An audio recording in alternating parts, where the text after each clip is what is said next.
Can you just kind of walk through when it some of the things that happened that just made you and John, want to like seriously have a conversation with someone like myself? Yeah, so I try to be pretty positive in all of my interactions with people because I think that positivity certainly breeds more success than negativity, but it's pretty hard to talk about some of these legacy firms without an air of negativity, and they've done that to themselves. Like that's not a that's not an industry secret, right? Like if you're an employee there, you know.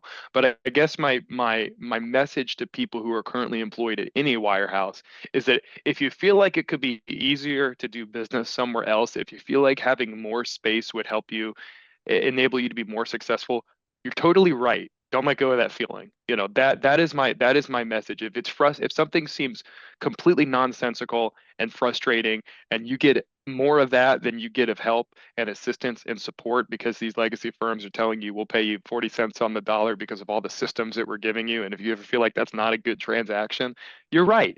Don't let don't let that thought evaporate from your head when you go to sleep tonight. Let that thought fester, grow into that thought, allow it to inform your actions, allow it to energize your activities, because it's all totally true. And what we have to understand is that when you work for a company and you're an employee of a company and their job is to make sure that their brand grows, that is their marker of success, not how individual advisors do, but how their brand grows. And they're going to force everyone to conform to what I consider the lowest common denominator.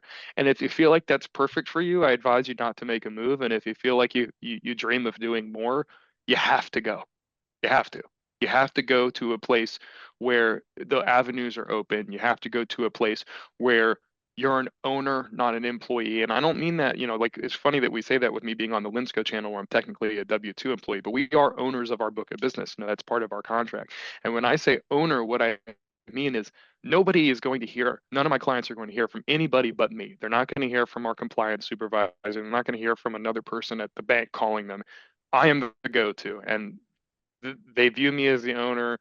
I'm compensated as if I'm the owner, and I have future privileges as if I'm the owner. And of course, we have that pretty easy transition into the 1099 model if we want to do that, which it's certainly in the books for me at 34 years of age. I will end up there at some point in time, but we did think the structure was helpful. So, and there's a lot of options out there. I mean, we did do our due diligence, and when we selected from the 6 different places that we were talking to, we didn't choose who we thought was good and all the other 5 were bad. We just chose the best out of 6 good options, right? And if you're listening to this and you're listening to me, 10 things already popped into your head, right? Like if you're an advisor, you went, oh yeah, that one time they sent me that notice that made no sense. I've got all those stories too, especially about how difficult it was to get and maintain discretion in client accounts, how difficult it was to get seminars approved, to get help with our marketing, and how restrictive all those things were. Those are the individual topics that certainly are easy to contrast to an independent place where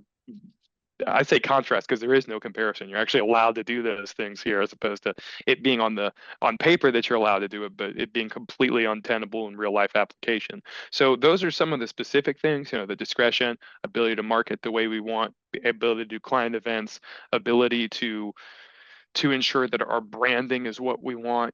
All of those things are sound small, but they certainly reinvigorated us as a practice and made us a lot prouder of what we're offering to our clients because it's our vision now instead of that corporate brand vision that I talked about before. So my positive message is if you are frustrated often and you think this could be easier, it should be easier, man, hold on to that and let that energize your activity. Let that consume you and let that drive your passion for finding a new place.